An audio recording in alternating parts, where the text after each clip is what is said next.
ঘুমের সুন্নাত কি ছিল? বিষ্ণু ইসলাম কিভাবে ঘুমাতেন দেখেন। প্রথমেই বিছানা ক্লিন করতেন, বিছানাটা ঝাড়তেন। সুবহানাল্লাহ। কি সায়েন্টিফিক চলাফেরা ছিল না, কি সায়েন্টিফিক! আল্লাহু আকবার। বিছানাটা ক্লিন করতেন, এরকম উপরে একটা পাতলা জ্যাকেট বা ব্লেজারের মতো ছিল, এটারে ঝুলাতেন। এরপরে ওযু করে নিতেন।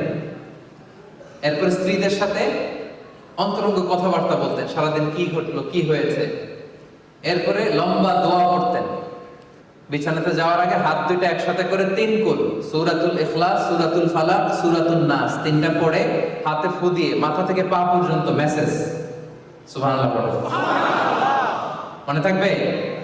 লম্বা দোয়া করতেন। আল্লাহুম্মা ইন্নী আসলামতু ওয়াজহি ইলাইক, ফাওয়াদতু আমরি ইলাইক, আলজাতু যাহরি ইলাইক, রাগবাতান ওয়া রাহবাতান ইলাইক, লা মালজাআ ওয়া লা মানজাআ মিনকা ইল্লা ইলাইক।